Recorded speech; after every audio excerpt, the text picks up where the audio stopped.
When I came back, the driveway was empty. My nameplate, a con, was gone from the gate, just 2 holes where it had been drilled in. My mother stood by the porch with a forced smile, and my sister leaned against her new white car like she owned the sun. "You're back early," my mother said. I looked past them. The curtains were different. New paint? My paint wasn't that color. My sister grinned, swirling her car keys. "Bad news, genius. You don't live here anymore." I didn't answer, just looked around quietly.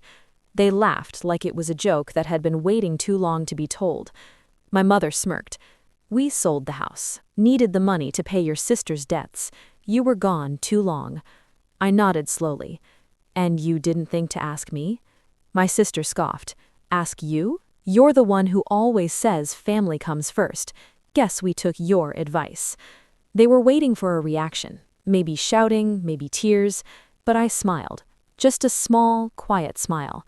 My sister frowned. "What's so funny?" I looked up at the balcony, the same one where I'd sat as a kid, watching my father leave for work. "Nothing," I said, just realizing how poetic all this is. She rolled her eyes. "Poetic? You're homeless now." "Maybe," I said. Tell me something. When did you finalize the sale?" "Last week," my mother said proudly. "Got a good price, too. Cash in hand. The buyer's name was—" "I know," I interrupted. "I recommended him." Their laughter froze. "It started 6 months ago, the last dinner we had together. My sister was crying about her debts again. Bad investments, bad men, bad decisions. My mother called her a victim. I called her irresponsible. That's when I realized love doesn't blind, it rots. I paid off her last mess, quietly told myself it was the last time. But a month later, I noticed strange activity in my property records, access logs, bank documents. My mother's name kept popping up where it shouldn't have. At first, I thought it was paranoia. Then I found an unsigned letter from my lawyer, one I never received, stating a power of attorney had been filed under my name with a forged signature. That's when the warmth left me. I didn't confront them. I observed. Weeks turned into months of careful silence. I learned who they met, what they said, and how they whispered about the plan. They thought I'd gone soft. That's the thing about family.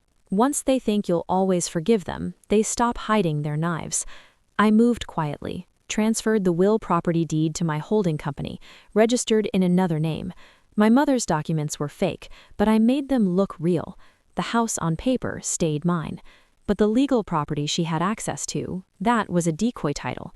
The old registration, the one I'd reissued after the renovations.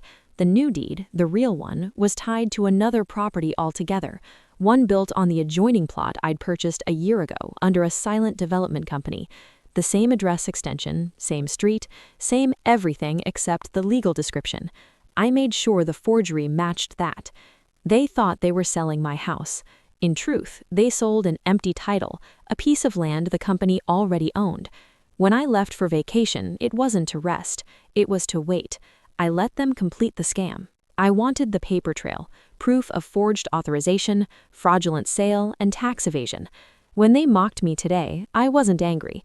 I was waiting for them to ask the wrong question. "You recommended the buyer?" my mother asked, her voice suddenly unsure. "Yes." I pulled the document from my coat, a folded set of papers stamped with the company's seal. "He works for me, my development firm." My sister laughed nervously. "You're bluffing." I handed her the paper. "Read it." She did. Her face paled. "This says—" "The tile was 2 years ago," I finished. "The house you sold wasn't mine.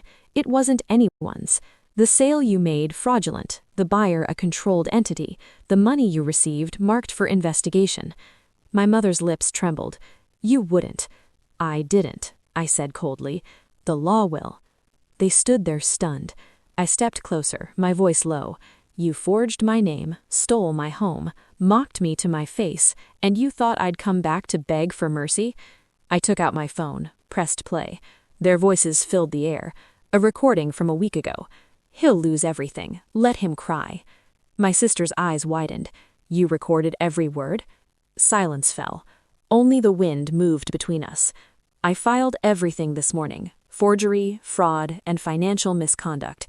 But I'm not doing this out of revenge. I'm doing it so the next person you decide to betray will see you for what you are. My mother whispered, "You can't send your own family to jail." I looked at the house one last time. You already did. By evening, the police came. I didn't watch them being taken away. I didn't need to. The real house, my real home, stood behind the next gate. The same design, the same balcony, but untouched. I unlocked the door and stepped inside, breathing in the quiet. I wasn't smiling anymore. I didn't need to. Some debts can't be repaid in money.